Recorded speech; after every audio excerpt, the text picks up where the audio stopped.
Good evening, and welcome to The Daily Show. Tonight, we're diving headfirst into the whirlwind of news from China.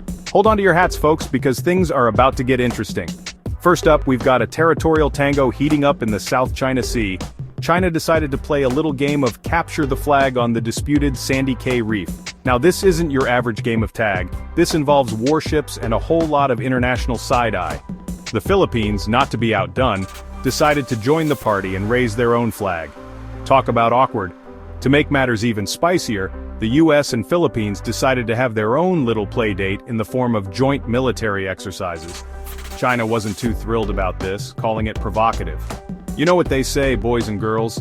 Nothing says let's be friends like a good old-fashioned military exercise in a disputed territory.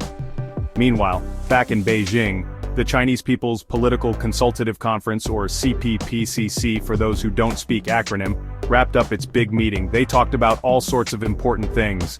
Modernization, the 14th five-year plan, you know, the usual. Think of it like a giant brainstorming session for the future of China. Except, instead of sticky notes and whiteboards, they've got suits and speeches. Now that's what I call high-stakes politics. Now let's move on to the money game, shall we? China's economy is like that friend who always seems to have their life together. But lately, even they've been feeling the pinch.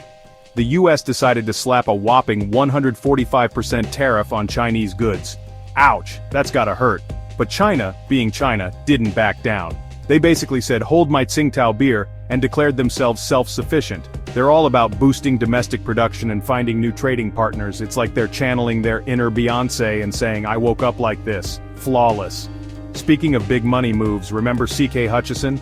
They're the folks who own a bunch of ports around the world. Well, they're thinking of selling those ports for a cool $22.8 billion. Sounds like a sweet deal, right? Well, China's government is a little bit hesitant. They're like the overprotective parents at a school dance, making sure everything's on the up and up. They're urging everyone to play nice and communicate. You know, just a casual reminder that China's watching, don't want to get on their bad side. Alright, enough about politics and money. Let's talk about something a little more exciting, space. China's Shenzhou 20 spacecraft successfully docked with the Tiangong space station.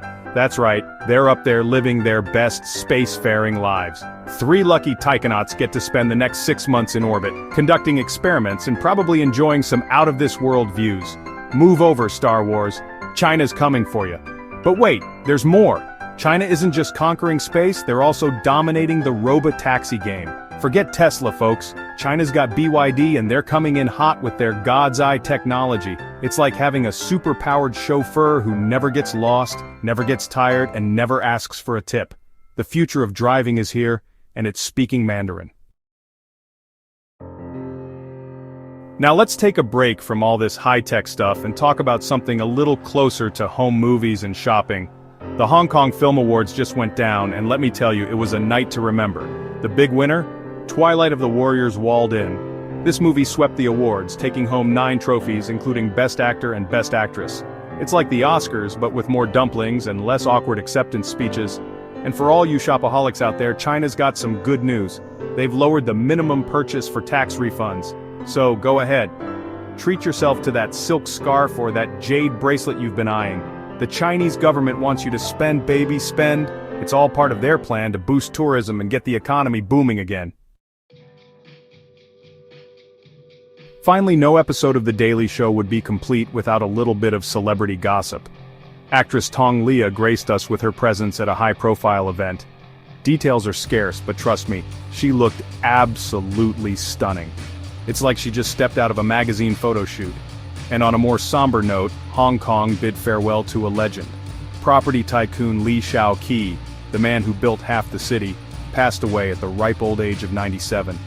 He was a giant in the world of business, and his legacy will live on for generations to come. They say that behind every great man is a great woman, but in Lee Shau-kee's case, it was more like behind every great skyscraper.